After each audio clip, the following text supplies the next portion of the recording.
کوئی ابلیس کو میرا یہ سنا دے پیغام، تا بکے تڑپے گا اس طرح سے تو زیر دام۔ سازگار آیا نہ مجھ کو یہ جہان گزرا، ہے طلوع سحر اس خاک پہ تمہید شام۔ تو میری طرف سے ابلیس کو یہ پیغام دے کہ تو کب تک انسانوں کو بہکاتا رہے گا، گمراہ کرتا رہے گا۔ مجھے تو یہ دنیا اچھی نہیں لگتی، اس لیے اس کی صبح گویا شام کا آغاز ہے، یعنی اس کی ہر خوشی کسی غم کا آغاز بنتی ہے۔ مجھے تو جنت سے نکلنا پڑا، جس کے نتیجے میں یہ دنیا میرے لیے مصیبتوں کا گھر بن گئی ہے، اور تو ہے یعنی شیطان کہ یہاں ڈٹا ہوا ہے، اور تجھے بارگاہ ایزدی سے دھتکارے جانے اور اس دنیا میں آنے پر نہ کوئی افسوس ہے اور نہ کوئی پچھتاوا۔ یہ جہاں آیا تھا جب کہ میں عدم سے بیر ہوں، اس کی فطرت میں نہ شورش تھی نہ ہنگامہ تھا۔ ایک میری جان کے سوا سوز کہاں تھا موجود، میری آتش سے کیا تجھ کو خدا نے پیدا۔ جب اس دنیا کو پیدا کیا گیا تو دنیا میں کوئی ہنگامے نہیں تھے۔ یہاں حضرت آدم کو جب تک زمین پر نہیں اتارا گیا اور یہ دنیا بالکل بے رونق تھی۔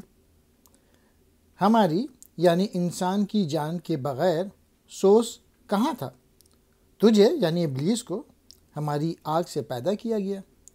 انسان ہی کی بدولت اس دنیا میں رونق پیدا ہوئی، اور گویا اس کے باطنی غضب کا تو مظہر ہے، اس لیے تو ہر جگہ اپنی شیطانیت پھیلا رہا ہے، اور جب آدمی غضب کا شکار ہوتا ہے تو وہ بھی گویا شیطان ہی ہوتا ہے۔ زندگی نور بصیرت سے درخشندہ ہوئی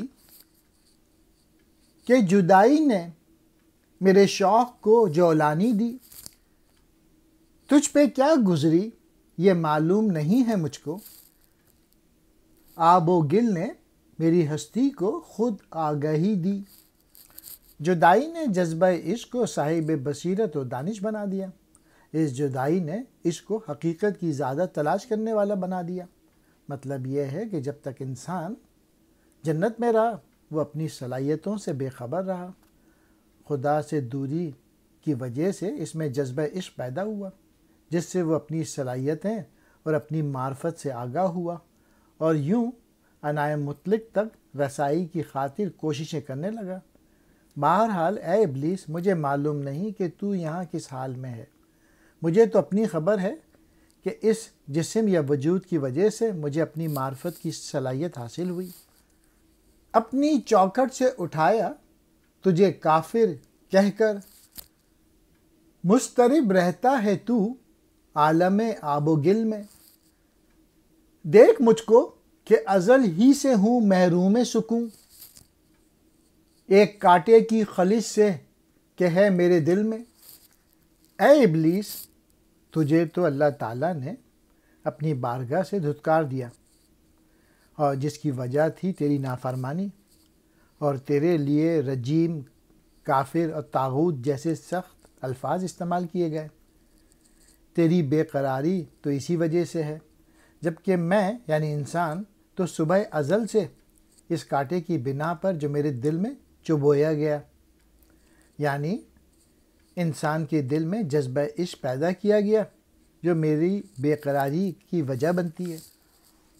خوب و ناخوب سے میرے ہے تجھے آگاہی، دانے دانے کو ترستی ہے میری کشت تباہ۔ تو نے سجدہ نہ کیا اور میری غم خواری میں دوش پر اپنے اٹھایا ہے میرا بار گناہ۔ اے ابلیس، تجھے میری خوبیوں اور برائیوں کی خبر ہے۔ میری ویران کھیتی سے دانہ نہیں اگتا۔ میرے جنت سے نکالے جانے کے وقت تو بھی وہاں موجود تھا، جس کی وجہ سے تجھے میری خوبیاں وغیرہ کی خبر ہے۔ لیکن افسوس کی بات یہ ہے کہ میں خوبیوں یا نیکیوں کے بجائے برائیوں کی طرف زیادہ مائل ہوں۔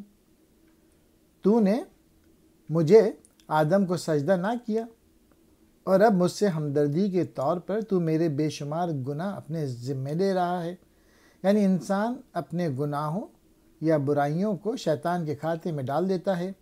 یہ گویا شیطان کی اس سے ہمدردی ہے۔ آکے ہم دہر سے ظلمت کو مٹا کر دیکھیں، چار سو درد محبت کو جگا کر دیکھیں۔ ہاں بے افسوں ہنر ایک پرکا سے ہم نئی جنت تہ افلاک بنا کر دیکھیں۔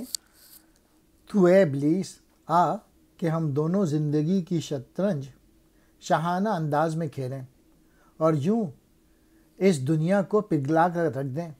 یعنی تجھ میں بھی سوز گداز ہے اور مجھ میں بھی، لہٰذا ہم دونوں مل کر اہل دنیا میں یہ سوز و گداز پیدا کر کے ان کی زندگی کو سنوارنے کا سامان کریں۔ ہنر کے جادو سے ہم گھاس کے تنکے سے آسماں کے اس طرف یعنی دنیا میں ایک جنت بنا دیں، یعنی اپنے علم و ہنر اور مختلف صلاحیتوں سے دنیا کی معمولی اشیاء کو اعلیٰ بنا دیں، جس سے یہ دنیا ہمارے لیے جنت بن جائے اور یوں جنت سے نکلنے کا احساس ہمیں تنگ نہ کر سکے۔